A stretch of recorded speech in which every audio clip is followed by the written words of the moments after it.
Cajun, as he is called, is doing a victory lap with his book that declares the grand old party's over, the GOP, and the Democrats will rule the nation for 40 more years. Get behind that.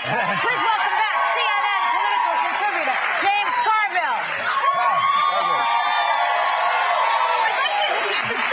I actually blurbed the book, but I just in your book I want to talk about it a little bit because I found it interesting. You argue that the Republican Party is in serious trouble. Obsolete is a word you use. That Democrats will stay in charge for the next 40 years, as Joy mentioned.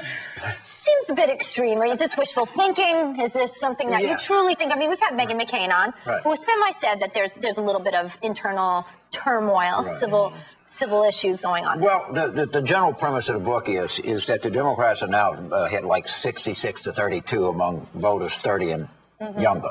The Republicans do very well with voters 65 and older. Now, I'm not an actuary, but I think you're better off 40 years from now doing better with voters 30 and younger than you are voters 65 and over. And they're unable, and I think what Meghan McCain was trying to do on this show, and I think you were trying to help with, is they're trying to identify more with these younger people, because you got like Rush Limbaugh out there. You're not really identifying with these kind of younger voters. They don't identify with that style of politics, if you will. And people in the Republican Party understand that. Look, the title of the book is provocative, but I do think that the long-range trends are trending more in the Democrats' favor than the Republicans.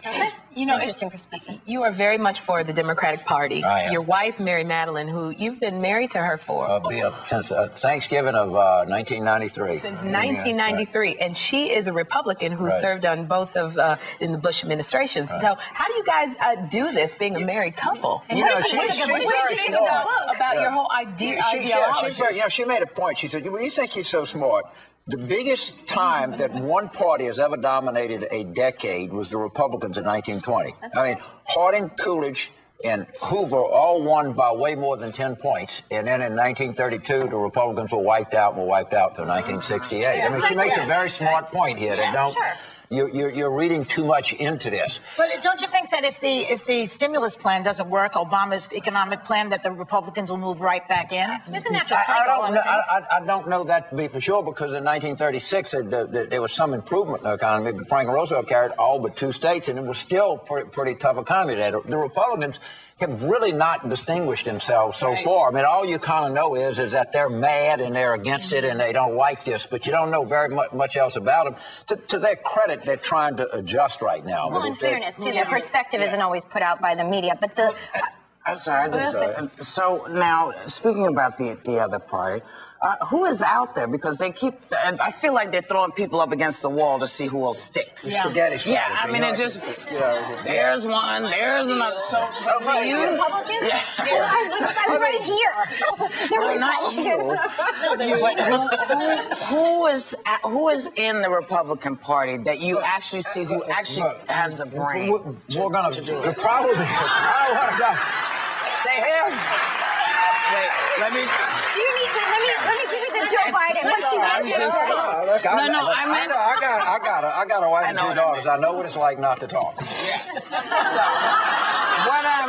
what I'm asking is, who is out there in the other party that can really take the steps that need to be taken? They have a problem, and they know they have a problem. You can see they're trying. Michael Steele he's a very nice guy, but he's not coming across as a serious guy. He's coming across as like a clown. He's just, and they know that. Sarah Palin is coming across as something less than a very deep and thoughtful person. Okay. Rush is how do I say this nice? He's polarizing. You got 15% of people in the country that really like him, and The rest hate him. I actually think this problem could be a good thing, though, don't you? I mean, a little spark to maybe get things in order. Yeah, I think it could be a very good catalyst. I think they got plenty enough spark. It's just like these teabaggers. I mean, they look like just a bunch of hateful old people that just don't want nothing. I saw a bunch of young people in there, too, and the fact that we have the right to protest in this country is a good thing. After 29 years, the right to protest. Arlen Specter, after 29 years, last week became a Democrat. Were you involved with this at all? No. I love how she's the interrogation. No.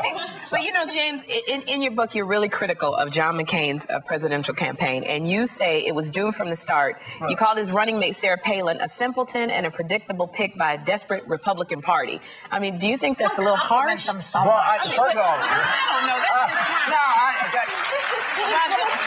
What do you think Can't you respect the pregnant woman at the table a little bit? I had Steve Schmidt at my class at Tulane, who was McCain's campaign manager. I actually kind of defended it. In the book, I said that they had to try to do something different because they were scheduled to lose the election. And Steve took us through it, and that's exactly what they did. Look, they gambled, and it didn't pay off. Sure. I mean, but you could see why. But I kind of defend them to the extent you could see why they took a shot and they tried to do something different. I mean, they just didn't know what she didn't know. Right. Yeah. Well, who knew when? Yeah. Now listen. I defend him a little bit, and Steve's he really took my students through it. He did a great job for us. Well, you did a great job for us, as you always do. And listen, if you want to know what's what, you need to get this book. Oh, wait a minute. You're the audience. So everybody in the audience is going home with a copy of 40 More Years. We'll be right back.